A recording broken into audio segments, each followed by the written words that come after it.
justo para contribuir con las mejores prácticas durante este proceso de cuarentena. Básicamente, ampliar todo el conocimiento acerca de... Obviamente acompañar a PALEC.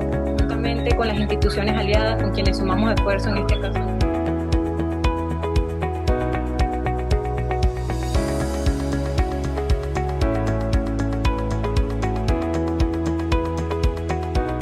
Quisiera entonces, empezando la moderación, presentar a nuestros ponentes del día de hoy. Comienzo con la maestra Irene Kulcasi. Seguidamente al doctor Héctor Opazo Carvajal. Me es grato presentar a la doctora y amiga Pilar Aramburuzabala. También me es grato presentar a la doctora Benilde García Cabrero. Seguidamente, para que vean toda la trayectoria de nuestros ponentes, nos toca el doctor Juan García Gutiérrez. Y cierro, y no menos importante, con la maestra María Rosa Tapia. Quisiera saber, Irene, desde tu experiencia, tu trayectoria, ¿cuál está siendo la respuesta de las universidades ante esta pandemia? ¿Qué han hecho? ¿Qué es lo que están haciendo hoy las universidades? Y bueno, seguro la pandemia nos puso enfrente muchas dificultades. Y si miramos solamente a los números, por ejemplo, en Italia, después de 3 semanas del cierre, del lockdown, casi el 96% de las lecciones, de las clases que estaban programadas, se lograron hacer en línea.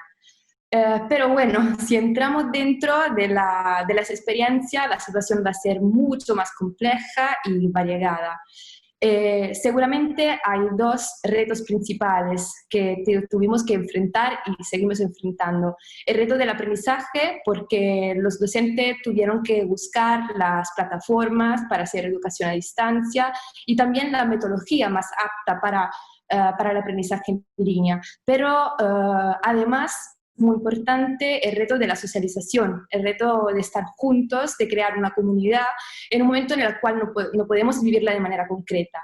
Y el problema principal fue que al empezar de esta situación, de forma generalizada, nos pensamos que el único problema era, bueno, encontramos la plataforma y muchos profesores siguieron repetir las clases de la manera tradicional, pero quizá, bueno, encontraron muchos problemas.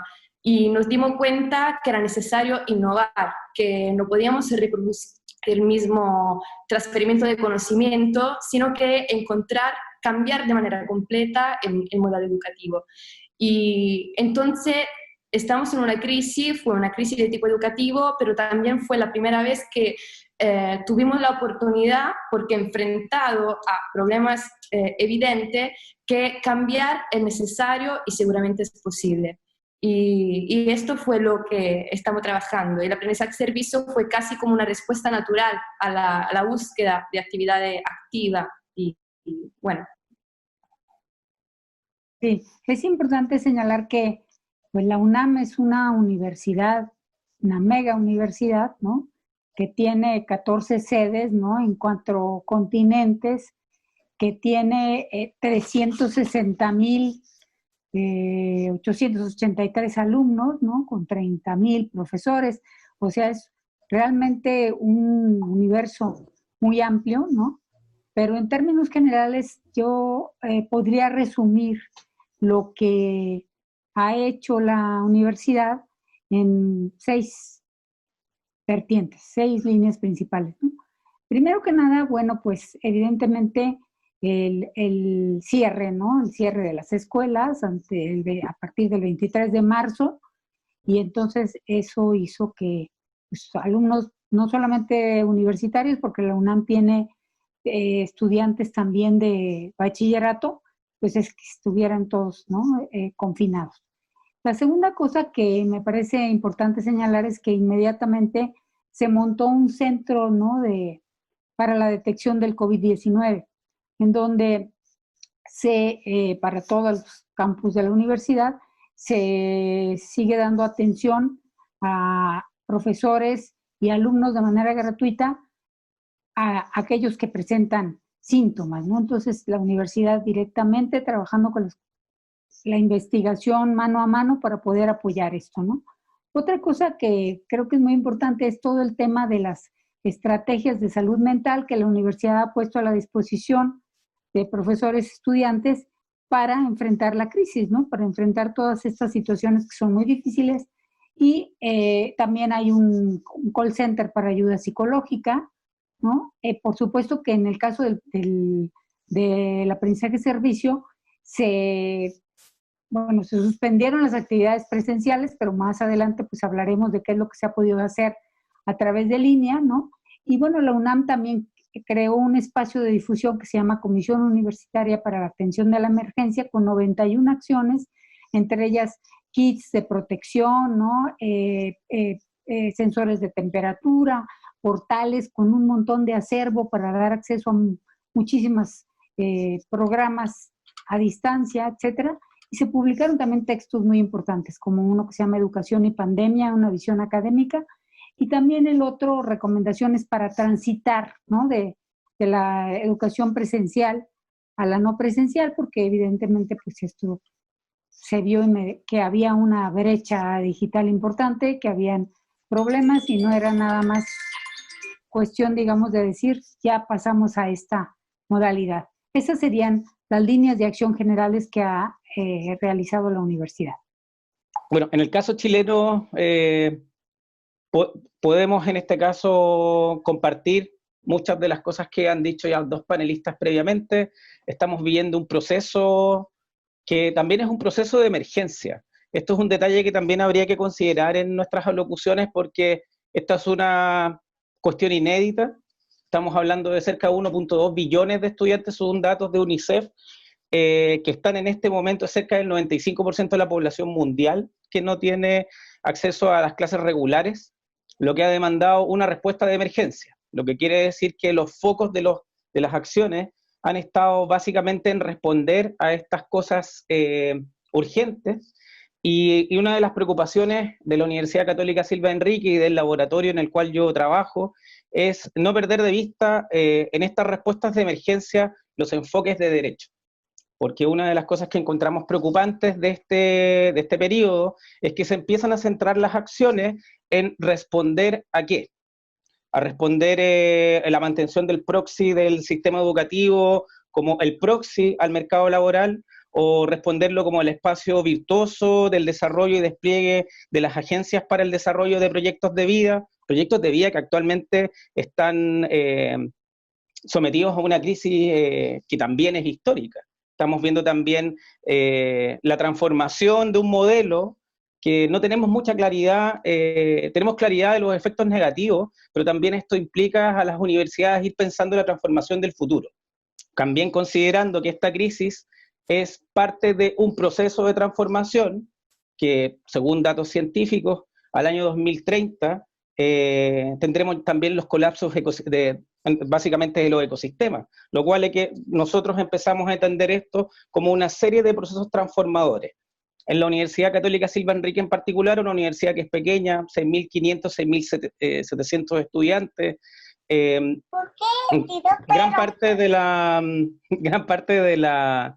del trabajo ha sido centrado en primer lugar en intentar responder a los derechos fundamentales de los estudiantes, y esto quiere decir dar el derecho a acceso a la educación, que ha sido en particular una cosa que parece que está muy en el centro, pero en ocasiones las medidas de los gobiernos empiezan a ser contradictorias. Una de las cosas que nos llamó bastante la atención fue cómo los estudiantes, que nosotros pensábamos Chile, uno de los países donde su economía liberal había tenido avances bastante sostenibles, la penetración del Internet no era tan grande como pensábamos, entonces tuvimos que generar otras alternativas de llegar a ellos, y en particular podemos decir este primer trimestre ha sido un periodo de ajuste, un ajuste también con mucho esfuerzo por parte de los estudiantes y los profesores. Con respecto a las actividades de acción en la comunidad, al igual como lo han dicho mis dos compañeras, nosotros estamos viviendo un proceso de ajuste.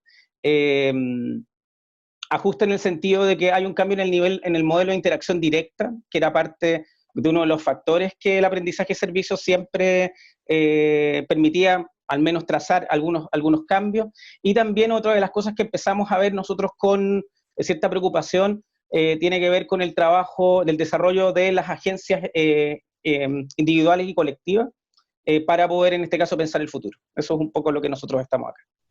La verdad es que la pandemia ha tenido muchos aspectos negativos en muchos sectores. Como decía Héctor, yo creo que uno de los más damnificados ha sido precisamente el sector educativo, porque no podemos olvidar que ante todo la educación es un derecho humano, que es un derecho que además posibilita el desarrollo del resto de derechos, ¿no? Entonces, el verse tantos estudiantes en tantas partes del mundo privados de alguna forma de ese derecho ha sido y es un shock.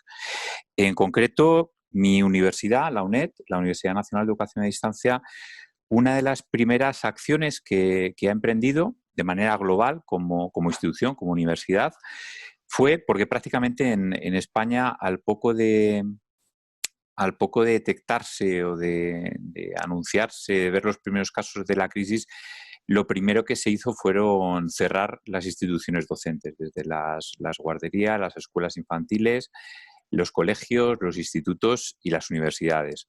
Mi universidad es una universidad que nació siendo a distancia, con lo cual, en teoría, tiene ya un bagaje en la educación a distancia. Entonces, yo creo que una de las cosas que hemos podido observar como reacción humana a esta pandemia es que cada colectivo, cada persona ha dado lo mejor que tenía, ¿no? Entonces, mi universidad lo que ha dado, una de las cosas que ha dado al poco de establecerse este cierre de las instituciones educativas fue, junto con otra institución que también trabaja la enseñanza online en España, que es la UOC, la Universidad Oberta de Cataluña, y en colaboración con la Conferencia de Rectores de las Universidades Españolas, fue el crear un portal en Internet para facilitar la transición de todas aquellas instituciones que desarrollaban educación presencial a esta nueva metodología de la enseñanza a distancia o de la enseñanza online. Entonces, bueno, pues se generó un portal con distintos recursos que se han ido volcando, donde los profesores, los estudiantes y la sociedad en general tenía acceso no solamente a recursos en abiertos de docencia, sino también podían ver lecciones, vídeos, MOOC, para facilitar esta transición de la educación presencial a la distancia. Me gustaría también poner el acento en uno de los aspectos que me parece que ha comentado Irene, que el hecho del confinamiento, uno de los elementos más negativos es que nos ha replegado un poquito en nosotros mismos, ¿no? El hecho de estar encerrados. Entonces, una de las cosas que también a mí me ha parecido interesante porque apuntala a este aspecto de sociabilidad, de relacionalidad, ha sido que esto ya no hacia afuera, sino hacia adentro de la universidad, un proyecto que se ha desarrollado es Somos UNED en Casa. Este proyecto tenía como objetivo el que los equipos docentes, el que los profesores, las distintas unidades, divisiones, institutos de la universidad se pudieran ir presentando de manera más personal al resto de estudiantes, porque muchas veces en esta vorágine de trabajo, de actividad académica, te falta o pierdes un poco la perspectiva del contacto humano, ¿no? Entonces, eso también por destacar un poco los elementos más solidarios y también más socializadores, ¿no? Que cómo la UNED lo ha enfrentado o ha empezado a enfrentar esta pandemia. Por un lado, solidaridad, creando este tipo de portal, generando recursos a disposición, pone a disposición la experiencia de la UNED con al resto de universidades, y luego también dentro de casa generando este tipo de ámbitos un poco más de sociabilidad, de relación, de conocernos un poquito mejor, ¿no? Bueno, en realidad desde CLAES, el Centro Latinoamericano de Aprendizaje y Servicio Solidario, queríamos también poder responder qué está pasando con las universidades y las instituciones educativas, y nos surgió al comienzo de toda esta pandemia la iniciativa de construir un mapa donde empezar a registrar un mapa colaborativo para empezar a registrar todas las experiencias que se venían desarrollando para poder hacer frente a la pandemia desde el aprendizaje-servicio, y en lo que respecta particularmente a las universidades, fue muy interesante poder ver, bueno, cuál es el lugar real que tiene la universidad frente a esta situación. Muchas veces escuchamos hablar de responsabilidad social universitaria compromiso social, bueno, este era el momento donde la universidad podía realmente mostrar qué era lo que tenía para ofrecer a través de sus 3 grandes misiones. Y la verdad que es muy interesante analizar cómo desde, si bien la que más se podría destacar en un primer momento es la docencia, que como bien explicaba Juan, fue la que más podía sentirse perdida frente a este nuevo escenario. Así todos los docentes querían resguardar este derecho a la educación y fueron encontrando distintas estrategias como para continuar la cursada en la virtualidad, independientemente si se podían establecer incluso a nivel nacional estrategias claras de cómo se iban a poder evaluar esos aprendizajes. ¿Sí? Entonces, por un lado, garantizar la docencia para que los estudiantes pudieran continuar sus estudios y con la importancia que podía tener esto para los estudiantes también en un contexto de encierro como para mantener el vínculo. Pero también fue muy interesante cómo la investigación estuvo muy presente desde las universidades, aportando sus laboratorios, sus equipos de investigación. Mientras las aulas se cerraban, muchos laboratorios y hospitales municipales se abrieron para poder dar respuesta a la pandemia. Y esto permitió también visibilizar a la sociedad en su conjunto el poder que tienen los equipos de investigación académica. Y otro gran actor muy relevante en este periodo es la extensión universitaria. La cantidad de voluntarios, para poner un ejemplo, la Universidad de Buenos Aires tiene en este momento 7.000 voluntarios, estudiantes universitarios colaborando con campañas de prevención, control de vacunación, control de cómo se están manejando las cuestiones de seguridad o con personas que tienen que estar aisladas o ofreciendo comida para aquellos que en situación de encierro no pueden acceder a una alimentación saludable. Y también fue muy interesante en todo este proceso ver cómo varias universidades que hasta el momento nunca se habían sentado a trabajar en conjunto, como también mencionaban anteriormente los otros panelistas, se llevaban adelante proyectos conjuntos como para pensar iniciativas de cómo dar una mejor respuesta a esta situación que nos atravesaba a todos. Por lo tanto, yo creo que la universidad, si bien hoy cerró sus puertas, está muy activa desde sus distintas misiones, replanteando su lugar en la sociedad para ver cómo a partir de ahora también puede seguir compartiendo y pensando nuevas propuestas para seguir avanzando hacia la sociedad. Bueno, lo primero que me gustaría comentar es que está habiendo una respuesta por parte de las universidades. Y yo creo que ya eso de por sí es una buena noticia. De hecho, cuando uno mira la página web de las universidades, no digo todas, pero la mayoría están anunciando, también están recopilando las distintas respuestas y bueno, pues anunciando esto, que creo que ya también de por sí es algo positivo, porque el mensaje que se está lanzando es que, bueno, que esto es algo que hay que hacer, que es algo necesario y que se tiene que contagiar. También es verdad que ha habido un tiempo de shock. Yo creo que las 2 primeras semanas a las universidades les pilló con el pie cambiado. Y lo primero, lo más urgente era lo que ya han comentado otras compañeras y otros compañeros, era atender las demandas de los estudiantes, las demandas de docencia. Entonces hubo que convertirse en muy poco tiempo en universidades, no digo virtuales, pero prácticamente, ¿no?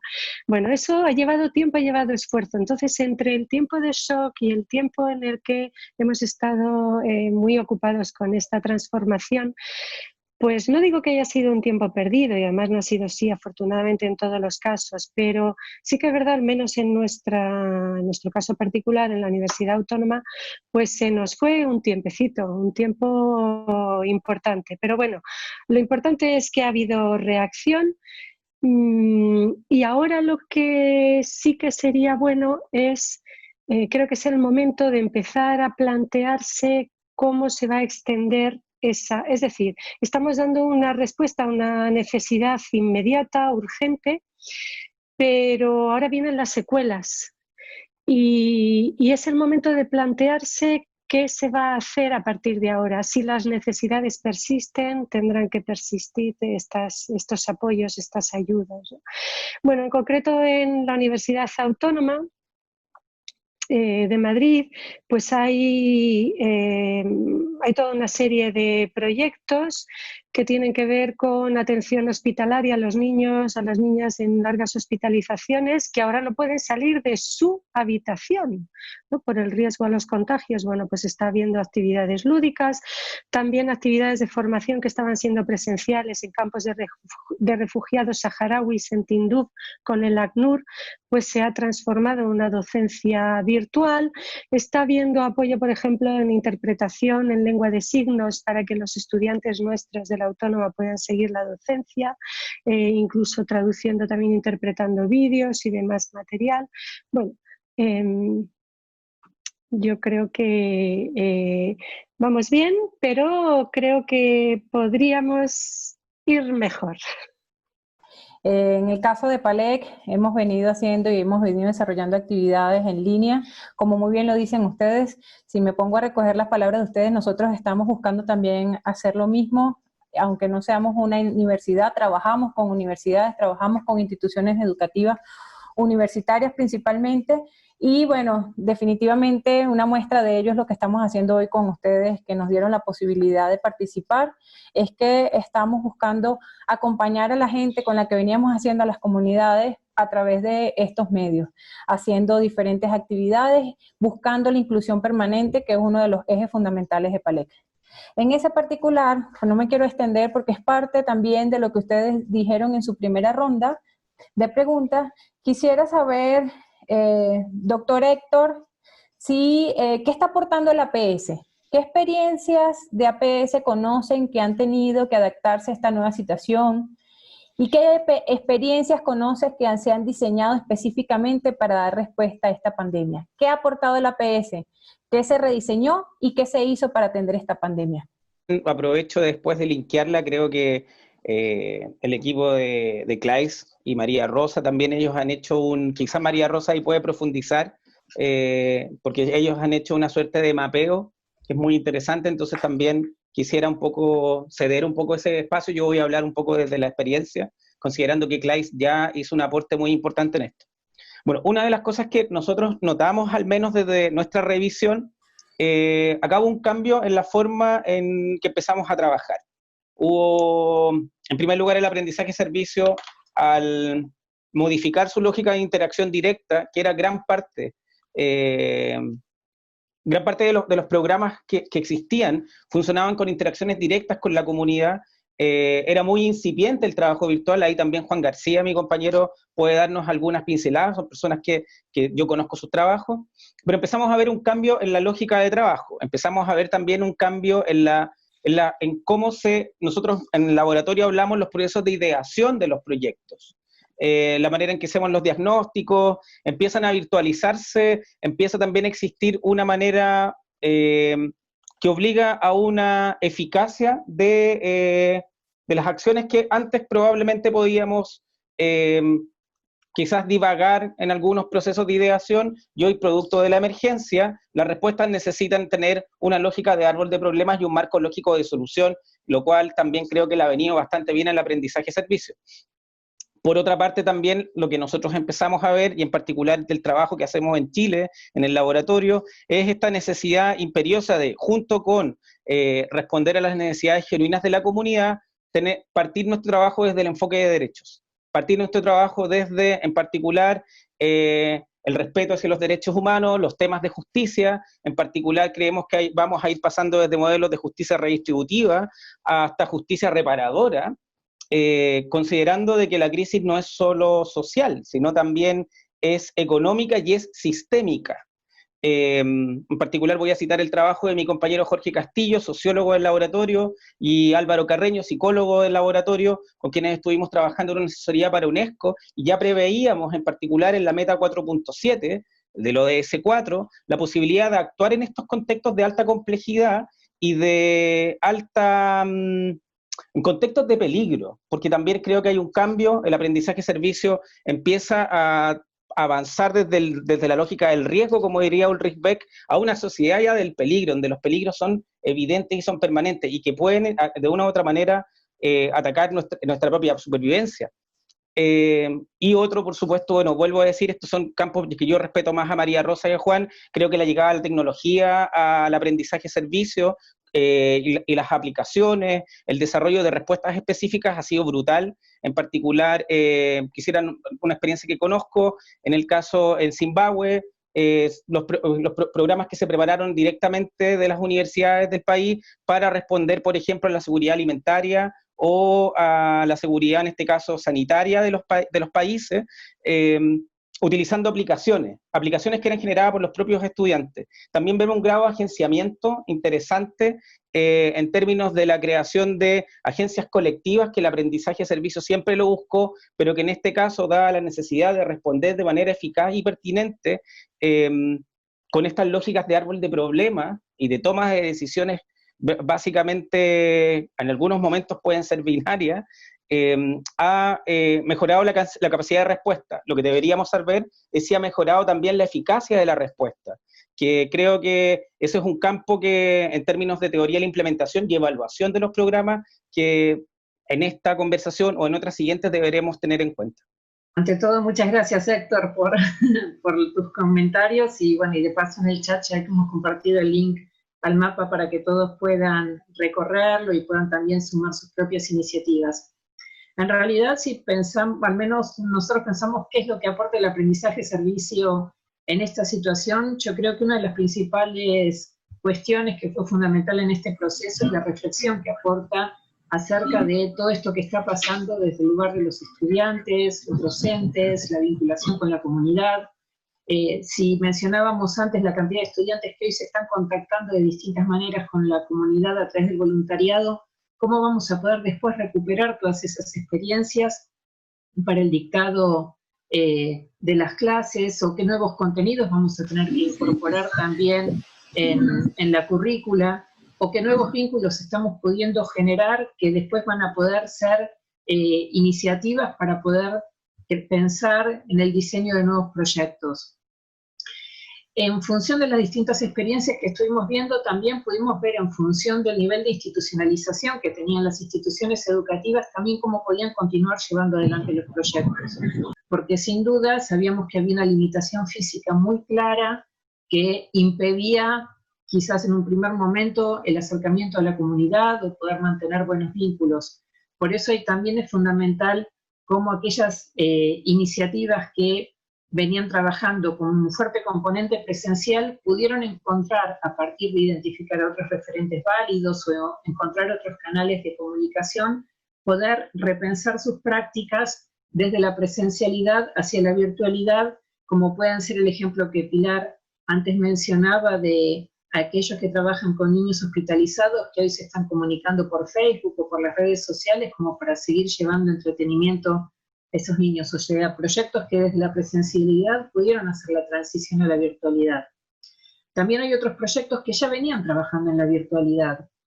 Desde CLAIS estamos en contacto, por ejemplo, con la Universidad Católica de Ucrania, que nos comentaba que ellos vienen trabajando con un proyecto para veteranos de guerra, y donde venían construyendo un mapa para geolocalizar los centros donde ellos podían ir a pedir asistencia.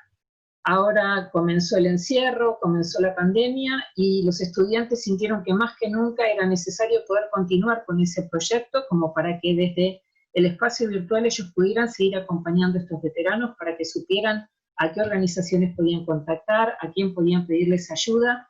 Por lo tanto, un proyecto que ya se venía desarrollando desde la virtualidad pudo potenciarse y encontrar también mayor sentido. Como también hay otros proyectos que se iniciaron en medio de la pandemia, como por ejemplo el caso de la Universidad de Buenos Aires y la Facultad de Psicología, donde comprendieron lo fundamental que era poder dar recomendaciones, por ejemplo, para chicos con necesidades especiales o con distintos patologías que les podía costar entender este encierro. Entonces empezaron a preparar material para que ellos pudieran entender esta situación y seguir adelante. Hoy vemos abogados que están dando apoyo. Bueno, son muchas las experiencias, pero lo importante es que se puede seguir adelante. Gracias. Creo que aquí es importante señalar que la UNAM no tiene un antecedente muy antiguo, ¿no?, en relación con la introducción de los proyectos de aprendizaje-servicio. Pues sabemos algunas personas que hemos iniciado esto ya desde hace tiempo, pero no, esto no está generalizado, ¿no?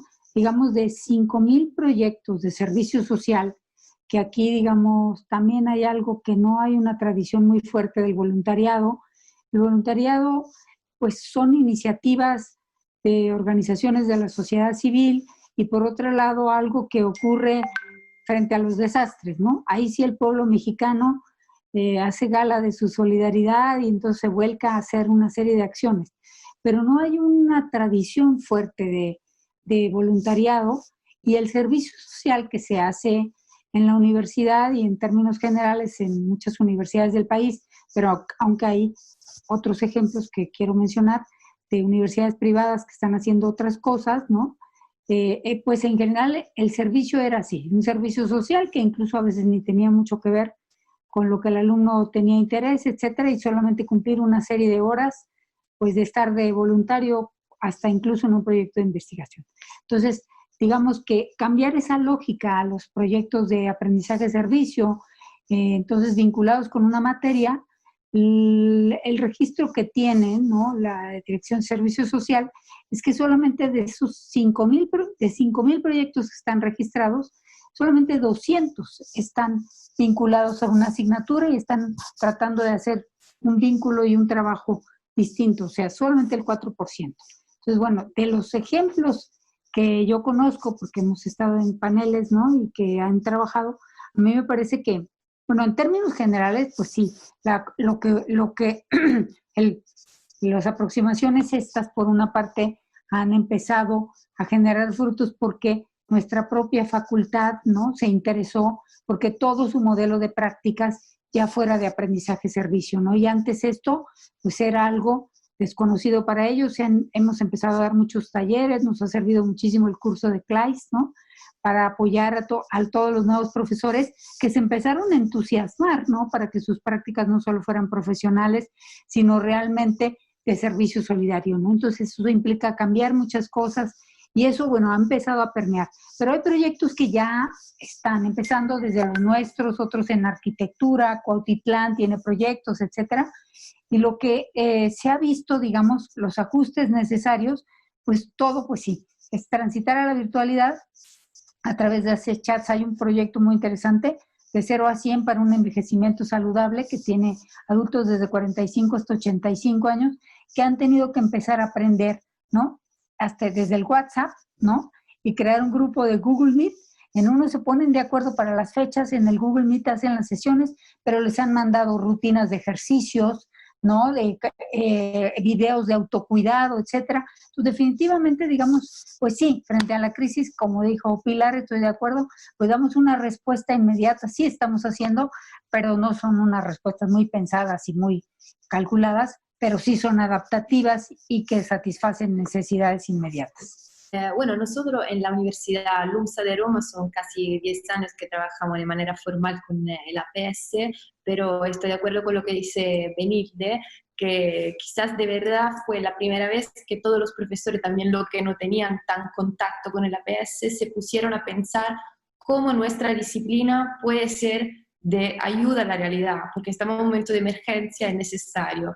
Y esto fue, por un lado esto, y por otro lado, para quien conocían ya el APS, fue una modalidad de superar una de las dificultades más fuertes de la educación en línea, o sea, la falta de interacción. Entonces el APS fue la oportunidad de pensar, de poner problemas de manera concreta y de hacer una solidaridad aunque quedándose en casa.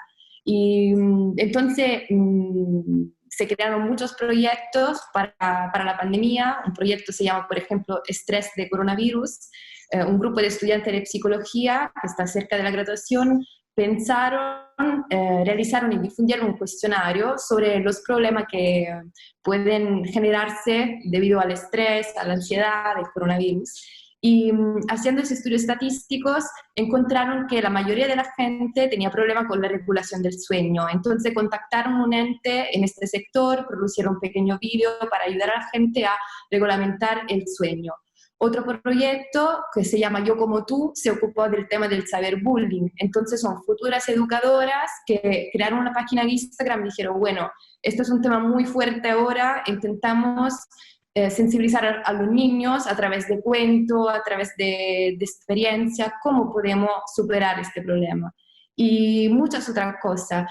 También un proyecto que, por ejemplo, en Roma hemos empezado, bueno, perdón, el curso de APS en octubre. Cuando empezó la pandemia era el momento de empezar la actividad de servicio y entonces que tuvimos que repensar muchos proyectos. Uno de estos estaba dirigido a 24 menores de edad que tenían problemas con la ley porque están sometidos a medidas de restricción de su libertad personal. Y entonces el proyecto estaba fundado en esta colaboración entre la Escuela EIS de la ULUMSA y el Centro EIS, que es una ONG que se ocupa, italiana. Y la idea era apoyar a estos chicos menores en esta fase delicada de su vida, por un lado desde un punto de vista emotivo. Entonces los estudiantes de psicología fueron llamados para ser tutores de estos chicos y crear una relación significativa. Y por otro lado, la ONG, el Centro EDIS, se ocupó de crear una formación, una capacitación para la reinserción laboral. Esto tenía que ser en presencia, entonces tuvimos que repensar todo y no fue fácil, sobre todo porque no todos los estudiantes se sentían aptos para crear una relación a distancia, pero fue un desafío y ahora seguimos en este camino y lo estamos logrando. Qué bueno. La verdad es que he estado apuntando un montonazo de cosas, ¿no? que me iban surgiendo, sobre todo de reflexiones a partir de lo que los compañeros van diciendo, ¿no? Más que entrar un poco, porque lo podemos dejar quizá eso para esas reflexiones sobre más el trasfondo que hay en el APS y lo que aporta el APS a cómo se desarrolla o cómo podemos experimentar la situación que vivimos. Me he recopilado de la página de nuestra página web los proyectos que están desarrollando distintas facultades. No necesariamente proyectos de aprendizaje-servicio, porque, como decía antes la compañera, nosotros tenemos una tradición de responsabilidad social, de compromiso social grande, pero la aproximación al aprendizaje es más bien reciente, con lo cual no todos son proyectos específicos de aprendizaje-servicio, pero sí que son interesantes y sí que se podrían convertir también en proyectos de aprendizaje-servicio, ¿no? Hay un proyecto muy interesante que se llama, por ejemplo, Confinaversos, que lo desarrolla un equipo de investigación de la Facultad de Informática, de la Escuela de Informática de la UNED, cuyo objetivo es albergar, gestionar y dar a conocer toda la producción que durante el confinamiento se está haciendo en materia de poesías, de canciones, músicas, para de alguna forma a través del Big Data analizar luego cuál es el tono emocional que se ha vivido en Europa durante el confinamiento, ¿no? Otro proyecto también de la Facultad de Educación, por ejemplo, ha sido una iniciativa de un grupo de estudiantes y licenciados para hacer un acompañamiento a las familias y sobre todo a los hijos de las familias, porque claro, todos hemos sido conscientes de lo que supone trabajar, teletrabajar tú en casa y a la vez ocuparte de los trabajos, de las tareas que les iban mandando a los chicos en el colegio. Sobre esta línea se podría decir muchísimo, ¿no? Pero bueno, desde la Facultad de Educación, con este proyecto de acompañamiento pedagógico, también se ha querido dar respuesta a temáticas de bullying, de TDAH, y sobre todo, pues eso, de dar un soporte a los padres que también en el ámbito lúdico, ¿no? Porque no son todo tareas y deberes, ¿no? También hace falta leer cuentos, ¿no? a los niños, y muchas veces los padres pues a lo mejor no han tenido tiempo para hacer eso, o ellos tenían que estar trabajando mientras otra persona les estaba haciendo ese tipo de actividades más lúdicas a los chicos, ¿no? Luego, desde la Facultad de Psicología de la UNED lleva mucho tiempo desarrollándose un servicio de atención psicológica a través del teléfono, a través pues bueno, de las tecnologías online. Este servicio se ha orientado específicamente al tratamiento del confinamiento y de las emociones en el confinamiento, ¿no? Luego tenemos que desde la Facultad de Ciencias, bueno, de Informática también se han puesto a disposición los ordenadores, pero una de las cosas que me gustaría destacar también es, desde la biblioteca se han llevado a cabo distintos talleres sobre noticias falsas, porque este es un tema importante. En todo lo que se ha desarrollado, en todas las, bueno, las informaciones, las redes sociales, muchas veces la información que se ofrecía pues bueno, no era del todo correcta, o había bulos, había noticias falsas, podía haber sesgos. Entonces, bueno, con este taller también se quería un poco pues, ofrecer formación para que se aprenda a detectar las noticias falsas, que bueno, pues en contextos como bueno, donde prolifera tanto la información sobre un tema, pues es fácil que se cuelen, que se cuelen informaciones que no son adecuadas, ¿no? Entonces, bueno, pues esa ha sido un poco la respuesta concreta de la universidad a través de distintos proyectos, ¿no?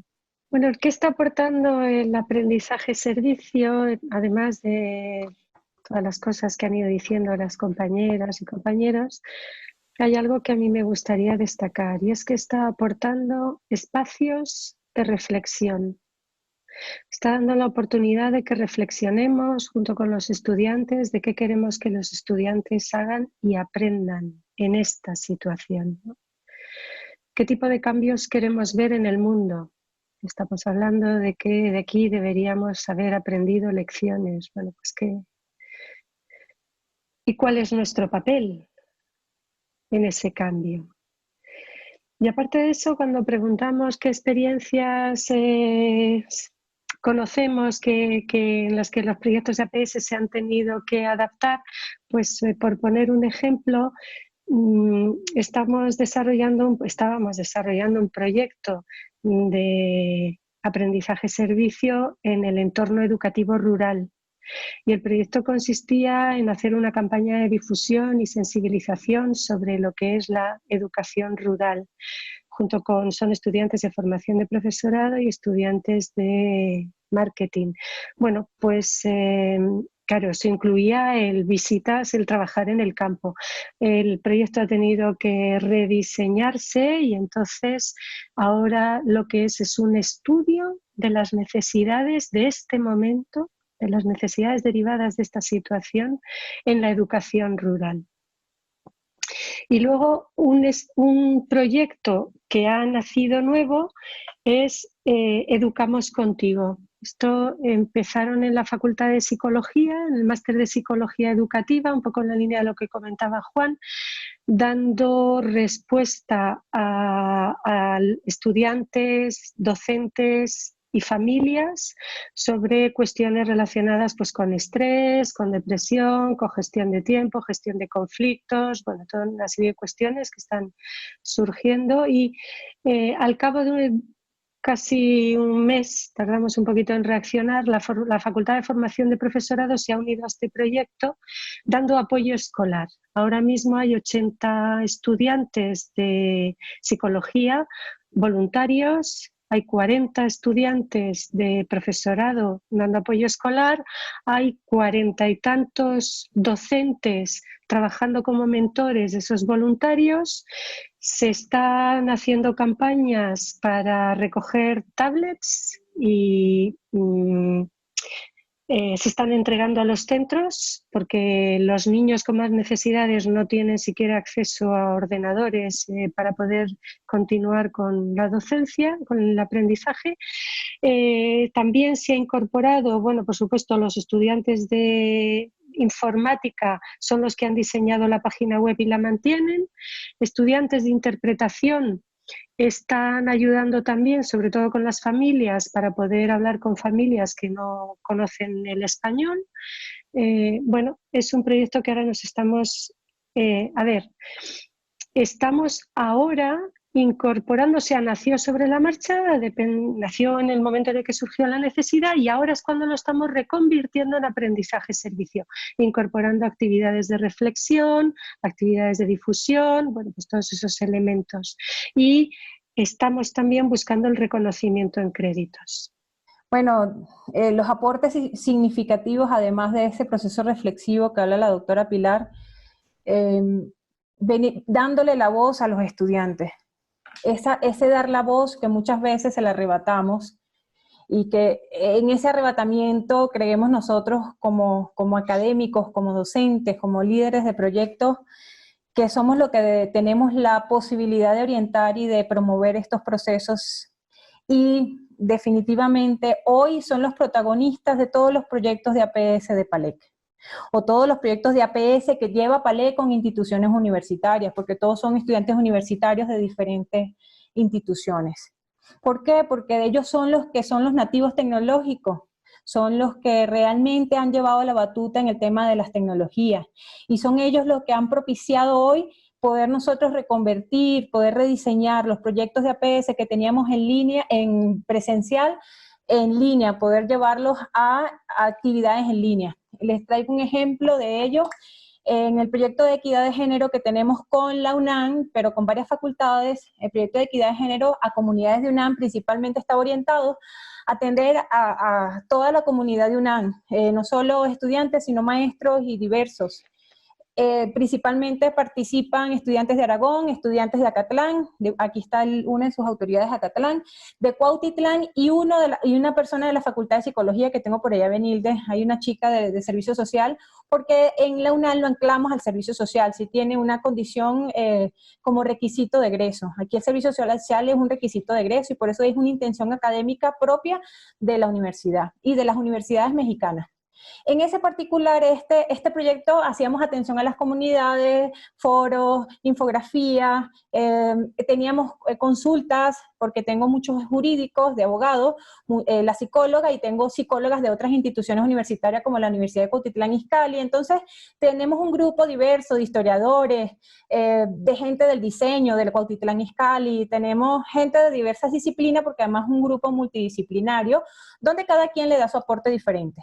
En esto de buscar qué hacer, bueno, definitivamente con la pandemia hicimos el rediseño de todo, la atención a las mujeres que están siendo, principalmente las mujeres, no es exento de los hombres, porque no es solo para mujeres este grupo de equidad de género, sino mujeres y hombres. Este particular, las mujeres que tienen su abusador en casa, los niños y niñas que tienen su abusador en casa y que ahora están encerrados con su abusador en casa, no ha sido significativo este avance y este desarrollo de actividades que hemos tenido con este grupo. Poder dar la atención psicológica, el acompañamiento desde estos estudiantes con sus límites, porque no son estudiantes, hacer la orientación jurídica de dónde asistir, dónde llamar, dónde esto, dónde aquello, y poder darle una palabra de aliento al otro o a la otra que esté en su casa encerrado con su abusador. Creo que no nada más nosotros, y aquí no voy a detenerme en cada uno, pero todos están buscando hacer los rediseños, hay unos más avanzados, hay otros empezando a hacer sus procesos de rediseño, tenemos uno de Movimiento por la Paz, por ahí sé que está la directora de Fundación de Movimiento, que es la que lleva esto, Reina Monjará, y ellos tenían todo un tema de terapias en escuela, en ese momento las terapias las están reconvirtiendo en todas terapias en línea. Tenemos otro que lo estamos haciendo con FES Cuautitlán, que es para atender a todas las comunidades adyacentes a la facultad. En este momento se están haciendo acciones para reconvertirlo y ya hay algunas acciones que se están haciendo y desarrollando para hacer actividades con las comunidades adyacentes. ¿Y cuáles han sido las áreas de oportunidad? Y eso lo hablábamos en una reunión que participaba la doctora Pilar. ¿Cuáles han sido las áreas de oportunidades? Las áreas de oportunidades han sido que ya ahora no son solo proyectos para las comunidades inicialmente definidas. Ejemplo, ahora el proyecto de equidad de género no solo es para la comunidad de UNAM, sino para la comunidad donde viven cada uno de nuestros estudiantes y nuestros acompañantes del proceso. Igual pasa por el de la FES Cuautitlán. no solo va a ser para las comunidades adyacentes a la FES Cuautitlán, muchos de ellos, de los jóvenes que estaban incorporándose en este proyecto, viven en otros lugares. Entonces también en esos otros lugares, en este momento donde ellos están, también va a ser parte del proceso del proyecto, porque bueno, porque ahora a través de la tecnología no tenemos límites de atención para poder nosotros buscar cómo llegar a la otra. Si hay un clic que más adelante cuando nos toque lo conversaremos, tenemos voces en el aula que también se ha desarrollado en comunidades, tenemos inclusión digital educativa, que por aquí tengo a las que llevan eso en FES Aragón, están también buscando ya tienen los software diseñados y están trabajando en ellos para poder hacer atención principalmente a la educación primaria. Creo que todos estamos en la misma sintonía con relación a las acciones que estamos acometiendo y bueno, me da cierto alivio escucharlos, ustedes que tienen tanta trayectoria en esto, porque entonces digo, bueno, no estamos nosotros desarticulados de las acciones y de lo que venimos acometiendo en el mundo entero con relación a la PS y lo grandiosa que es.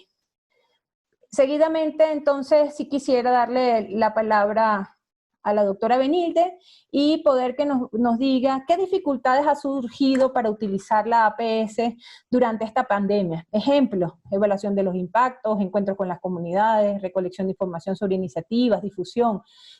¿Cuáles son esos proyectos que han emergido? Pues sí, en la universidad una de las directrices que se dio es que se suspendía la participación, ¿no?, de los alumnos prestadores de servicios social universitario, incluyendo pues a los que estaban en los proyectos de aprendizaje-servicio, ¿no?, a partir del 18 de marzo, ¿no? Entonces, eso implicaba no que no se seguía dando el servicio, pero que era, pues que habría que reconvertirlo, pero que no podía haber presencialidad, ¿no? Entonces, pues sí, la dificultad fundamental pues es básicamente el no poder acudir a los escenarios de trabajo. Nosotros tenemos proyectos en escuelas, ¿no?, con niños, con los cuales nos ha sido difícil establecer. Hemos logrado ya que se autorice que haya un grupo de enfoque, ¿no? Varios de los proyectos a donde se han dirigido, hay otro proyecto de la doctora Adriana Reinaga de la Facultad de Ciencias Políticas y Sociales, y otro como el nuestro, que se han volcado, digamos, como que a la parte, como están ligados a una asignatura y también a proyectos de investigación, a la recogida de los datos, ¿no? Entonces, lo que hemos optado es por grupos de enfoque, ¿no? La aplicación de los cuestionarios no es posible porque, bueno, sí es posible, pero se va a dudar de quién respondió el cuestionario, entonces tendríamos problemas de validez, ¿no?, de los datos. Entonces, hemos optado realmente por, básicamente, varios de los esfuerzos, dirigirlos a poder obtener información, ¿no?, a generar información para los proyectos que están detrás y en que cuesta, ¿no?, a diseñar materiales, ¿no? Una reconversión aquí importante es, nosotros en este espacio, pues necesitamos generar materiales para capacitar a otros, ¿no? Ya habíamos tenido una experiencia con algunas cosas que nos pasaron en Bolonia, ¿no? Pilar Aramburu Zavala con el proyecto de Europe Engage, videos, cosas, adquirimos mayores experiencias en muchos congresos y todo. Entonces, lo que estamos haciendo ahora es sistematizar estas experiencias formativas, ¿no?, para dirigirlas hacia los espacios que nos interesan, porque nuestros enfoques de aprendizaje-servicio sí tienen mucho que ver con poder demostrar que el aprendizaje-servicio produce una formación ciudadana. Y entonces, establecer los lineamientos, ¿no? Hace un rato se hablaba del sentido de agencia, ¿no? Pero son muchísimas las habilidades que se necesitan, ¿no? Habilidades socioemocionales y habilidades, ¿no?, de participación, etcétera, pero que tienen que medirse, que tienen que tener un antes y un después, porque si no estamos suponiendo que el aprendizaje-servicio genera estas actitudes, sí vemos que los alumnos lo hacen, pero hay mucha investigación, IRSLACE tiene muchos datos de que los alumnos salen de ahí y ya no siguen, ¿no? Entonces, como nos interesa muchísimo, y creo que ya lo mencionaron, o sea, estamos en una línea de investigación en la cual, ¿no?, la reflexión social informada y el involucramiento social también informado, el engagement, la empatía, el sentido de agencia, ¿no?, pero también la conducta prosocial, el liderazgo, emociones morales, o sea, nos interesa una gran cantidad de aspectos que acompañan o que debieran de ser producto o que a lo mejor están presentes desde el principio y son los que realmente hacen que los alumnos se interesen. Entonces, digamos, nosotros estamos como recogiendo todas estas experiencias piloto, pero sin quitar el dedo del renglón de que es que hay que comprobar que esto está ocurriendo, o si no, generarlo, y nuestra apuesta es a las emociones morales, ¿no? Yo más que, o sea, el desarrollo de proyectos de aprendizaje-servicio nosotros en la UNED lo hacemos prácticamente todos de manera virtual. Entonces, para nosotros no ha habido un problema, salvo los problemas que hemos tenido en las propias asignaturas para, pues bueno, ampliar plazos de entrega de trabajos y luego problemas no tanto nuestros, sino de las organizaciones, que al no tener una presencia en el trabajo, pues nuestros estudiantes no podían contactar y no podían hacerlo. Entonces, bueno, más allá de las distintas tipologías que la doctrina y las investigaciones sobre aprendizaje-servicio han establecido en aprendizaje-servicio virtual, a mí, por llamarlo de alguna forma, ¿no? Problemática, pero por llamarlo de alguna forma, sí que me gustaría distinguir entre dos tipos de aproximaciones al aprendizaje-servicio, porque es relativamente sencillo pasar del aprendizaje-servicio presencial al aprendizaje-servicio virtual. ¿Qué es lo que perdemos a veces en esa transposición del aprendizaje-servicio presencial al virtual? Perdemos la relación, perdemos la relación con las personas. En el aprendizaje-servicio virtual podemos establecer como dos orientaciones también. Hay unos tipos de aprendizaje-servicio virtual que se orientan a los objetos, a los productos, como decíamos antes, pues que una serie de informáticos hagan una página web, unos estudiantes de informática hagan una página web o de comunicación o de diseño, puedan hacer esta página web o generar recursos digitales para organizaciones que lo necesitan. Hay relación, obviamente siempre hay relación, pero al final lo que a mí me interesa, el servicio que yo voy a prestar es generar un producto, voy a generar un objeto. Sin embargo, hay otro tipo de orientación que a mí me interesa más en el aprendizaje-servicio virtual, que es, lo podemos llamar orientación a la relación, orientación a las personas, porque la comunicación es más directa. Voy a poner un ejemplo. Ahora mismo, esta mañana hablaba con una profesora por un proyecto que tiene que está rediseñando. El proyecto era de atención a mujeres en situación de vulnerabilidad. Entonces, lo que ha tenido que hacer, ya que no tenía acceso directo a la formación de estas mujeres, sus estudiantes no tenían acceso a la formación de estas mujeres para orientarlas, sobre todo en temas de empleabilidad, lo que ha hecho ha sido poner a sus estudiantes, que también es interesante, a recopilar información, mapear y buscar proyectos de inserción para mujeres en situación de riesgo de exclusión.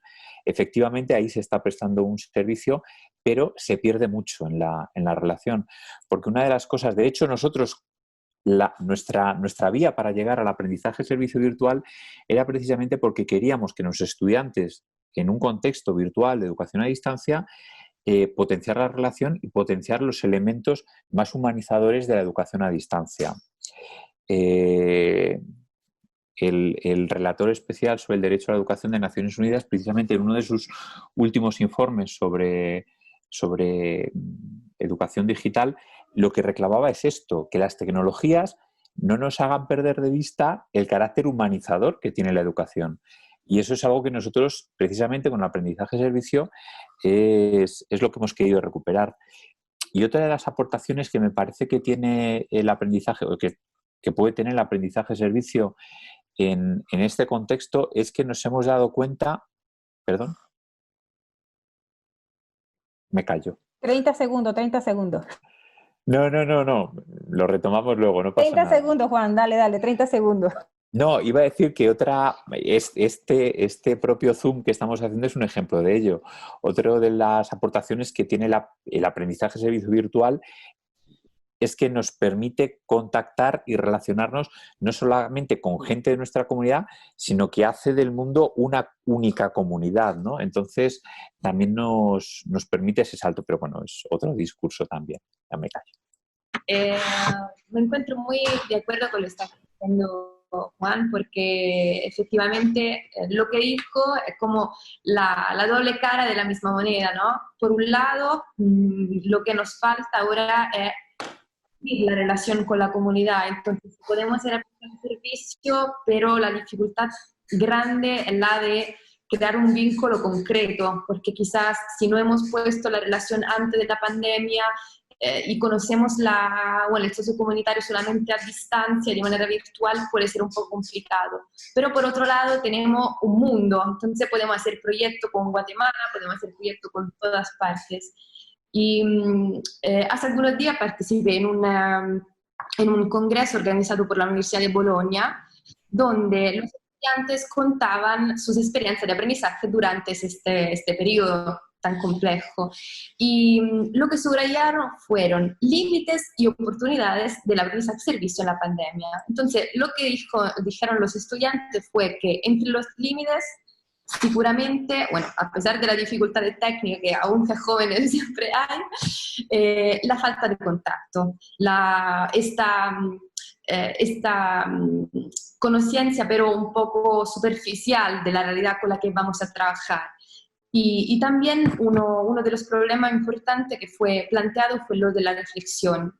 Lo interesante pero que estos límites, dependiendo de la perspectiva, ellos lo subrayaron también como oportunidades. Entonces, aprendimos una nueva manera de trabajar, aprendimos que somos capaces de crear relación aunque estamos a distancia, y también aprendemos a escucharnos más. Esta fue una de las cosas que quizás salió más veces, escuchar. Y también lo que es más difícil en una situación de esta tipología. Y bueno. Bueno, pues seré muy breve, ¿no? A todo lo que se ha dicho, yo añadiría que se echan en falta en las universidades europeas unidades de aprendizaje-servicio, es decir, estructuras, ¿no? Programas. Se echa en falta que esté institucionalizado, porque si lo estuviera, el tiempo de reacción sería más breve, sería más fácil, habría apoyos para readaptar, rediseñar los proyectos que están en marcha, sería más fácil diseñar nuevos proyectos, ¿no? Entonces sería más fácil conseguir reconocimiento de créditos para proyectos, habría vías ya institucionalizadas. Yo creo que por ahí. ¿Qué puedo agregar a esto? Yo creo que un poco retomando lo que mencionaban es la dificultad de encontrar el equilibrio. ¿Sí? De repente la pandemia nos paralizó, nos encerró con temor, y de repente si no teníamos conectividad para trasladar las aulas a ese espacio no podíamos hacer nada.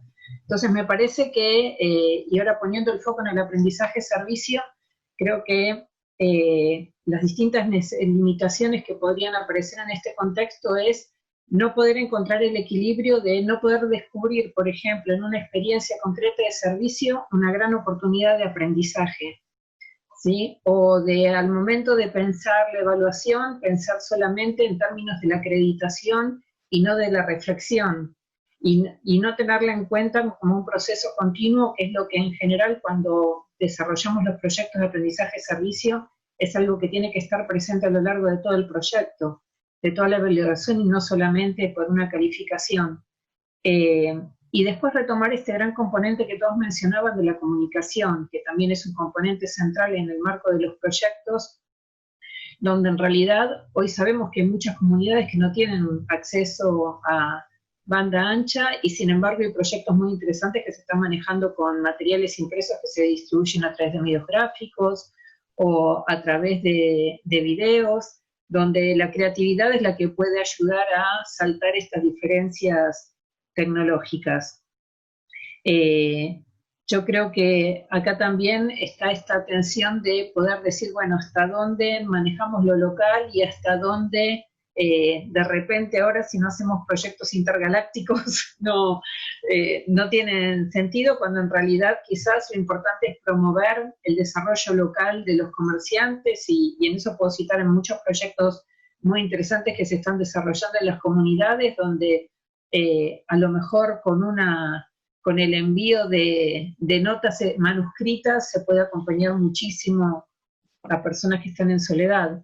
Entonces me parece que es interesante poder recuperar cuáles son los rasgos característicos de los proyectos de aprendizaje-servicio, y vemos que, bueno, que uno de ellos, que es el protagonismo de los jóvenes, puede en este momento adquirir un rol muy particular cuando, como bien decían, ellos son los que manejan la tecnología, y si empezamos a escuchar sus experiencias, los recursos, y todo lo que ellos están sintiendo y cómo están encontrando nuevas estrategias, como docentes vamos a poder aprender mucho de esta experiencia para entre todos poder pensar cómo vamos a seguir de aquí en adelante, porque creo que eso también es importante, ¿no? Cómo podemos ser resilientes y aprender a partir de todas estas dificultades para pensar mejores propuestas que también, como bien decía antes, nos humanicen en los vínculos independientemente de la mediación tecnológica o las limitaciones que tengamos por el encierro.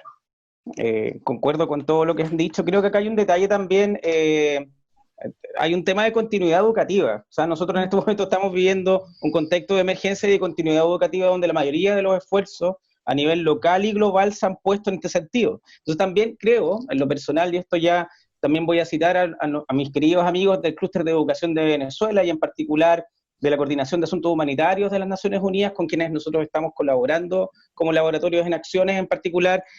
Nosotros estamos aprendiendo algo que se ha dicho acá, hay acciones de continuidad educativa en distintos formatos, ya sean virtuales, en medios masivos, en medios de comunicación cotidianos, como por ejemplo WhatsApp, SMS, y también el gran tema que estamos viviendo hoy es la educación basada en el hogar. Y entonces, ¿a qué voy con esto? O sea, y esto es, volviendo en estos marcos lógicos que he intentado explicar, en particular nosotros como laboratorio creemos que las experiencias de aprendizaje y servicio actualmente deberían promover espacios acogedores y propicios para el aprendizaje de todas y todos también. Un detalle que hay que mejorar los indicadores de bienestar múltiples. Creo que acá hay un tema también que es principal y que es focal en este momento. Estas son de trabajo que estamos haciendo en particular con los colegas en Venezuela. También hay un tema de reconocimiento de la diversidad cultural en un ataque, pero furibundo, contra la globalización y la internalización, cierre de fronteras, basta ver lo que está pasando millas más arriba de México actualmente. Entonces también empezamos a mirar de que es necesario reconocer la diversidad en estas acciones que promovamos en aprendizaje y servicio. Y nosotros, por supuesto, creemos que hay que desarrollar un sentimiento de pertinencia planetario que junte lo local. Mi barrio, pero también dentro de un contexto de esta gran aldea. ¿Y por qué en el fondo planteamos esto? Porque empezamos a ver con cierta preocupación de que va a ser muy clave que el aprendizaje-servicio tenga muy claro cuáles son las generaciones de oportunidades que va a tener que desarrollar, los factores de apropiación que son limitados, pero la verdad es que, como bien han dicho mis compañeras y compañeros, son múltiples. Y a avanzar también desde lo que nosotros hacemos en esta, yo creo que el aprendizaje de servicio es una muestra también de la complejidad de los procesos de formación humana, porque no solo actuamos, también reflexionamos, y reflexionamos en la acción, para proflexionar y transformar el mundo, que es lo que básicamente hoy estamos haciendo, pero vuelvo a mi punto inicial, desde un contexto de educación de emergencia donde estamos asegurando continuidad educativa. Y continuidad educativa que en algunos lugares de nuestra región, Latinoamérica, pasa por ejemplo, en lugares donde no hay acceso a agua potable. Y eso es un tema brutal, cuando necesitamos lavarnos las manos un número incontado de veces. Entonces, planteo de que desde nuestro punto de vista, yo creo que teniendo estos 4 elementos clave, promoción de espacios acogedores, indicadores de bienestar múltiple, diversidad cultural y sentimiento de pertenencia planetario, podríamos intentar responder a esta primera etapa para poder generar las condiciones para los procesos transformadores. Recordemos también de que la Agenda de Desarrollo Sostenible, con sus 17 objetivos, apuntan a una transformación completa del modelo. Y lo que nosotros estamos viviendo es una transformación en la cual necesitamos tomar posiciones para transformarnos nosotros antes que la realidad nos pueda avasallar y en este caso destruir los proyectos de vida de nuestros jóvenes y niños en Latinoamérica y el Caribe. Pero yo sí quisiera poder decir qué es lo que hemos vivido nosotros en esto, y principalmente siento que, al menos en Latinoamérica, somos culturalmente cercanos.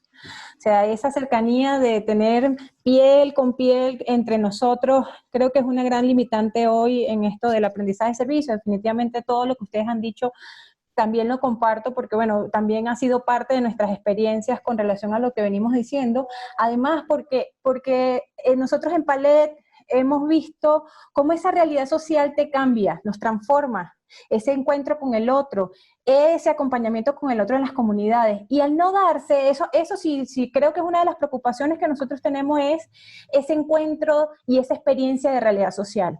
Muchísimas veces trabajamos con diversas instituciones universitarias donde hay diversidad de estudiantes con situaciones económicas, porque no me gusta hablar en ningún momento de temas de clase, pero estas situaciones económicas variables hacen que unos tengan como menos cercanías a la realidad social que otros.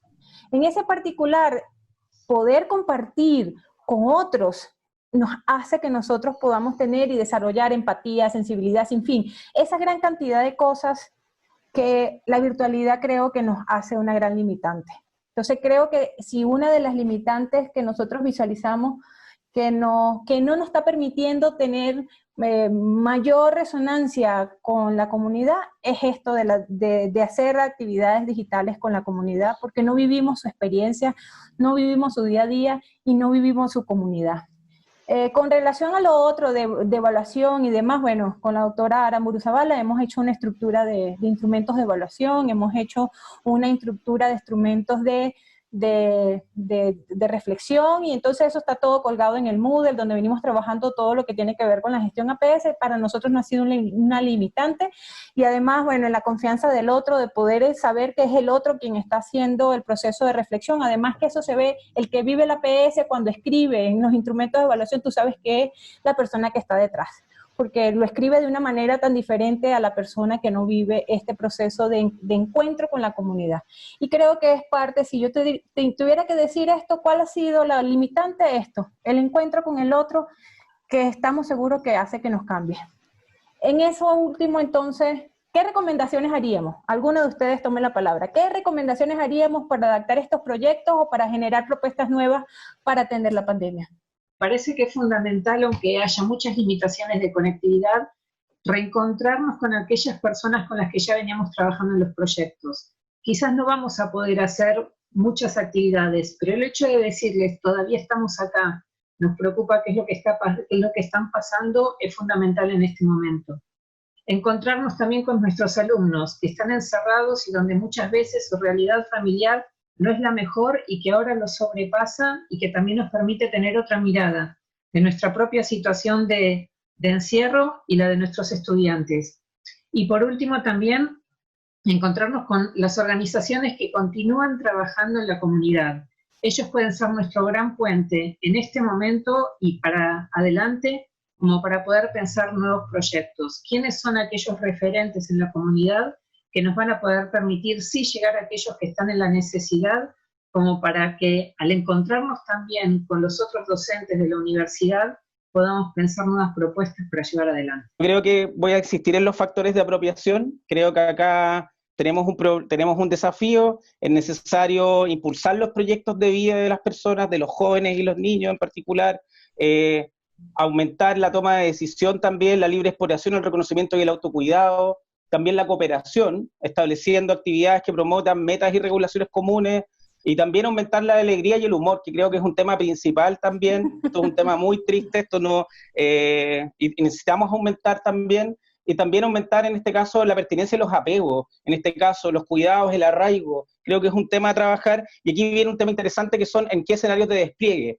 En particular, creo que las prácticas pedagógicas y formativas, en la formación y bienestar de los equipos, en los marcos curriculares, creo que esto es una instancia preciosa para entrar a ver los propósitos formativos, en nuestra participación en aprendizaje y servicio en la evaluación, en los planes y programas de estudio. También otro escenario de despliegue importante son la organización y la cultura de los espacios educativos, y finalmente aumentar la comunidad y redes de estas redes análogas a estas redes digitales, que básicamente no es que una se vaya a superponer con otra, es que son lo mismo, y están integradas. Entonces pasamos a esta lógica transhumante que creo que las prácticas de aprendizaje-servicio en la región y en el mundo deberían considerar estos elementos como parte fundamental. Por supuesto, para mí es muy fácil hablar de esto, considerando de que vuelvo a la emergencia y a la continuidad. Y claro, es cómo construimos todo esto desde la complejidad y no desde un silo, que es de donde estamos en ocasiones, en el caso chileno, podríamos estar partiendo. Eso es como mi comentario. Yo quería insistir por nuestra experiencia también en el desarrollo del aprendizaje servicio virtual, en que no tenemos que despreciar el carácter humanizador que tienen las tecnologías de la información y la comunicación. Me llamó mucho la atención cómo en este tiempo de pandemia hemos utilizado las tecnologías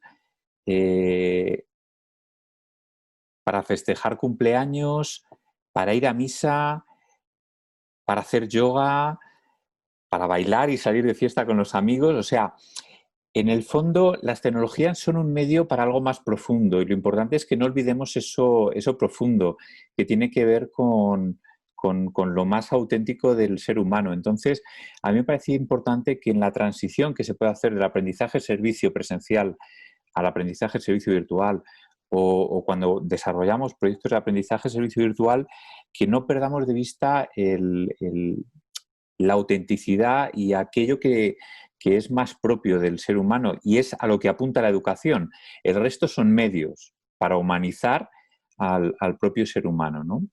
Y pues bueno, no nos queda más que agradecerles a todos el que se hayan conectado nuevamente con nosotros.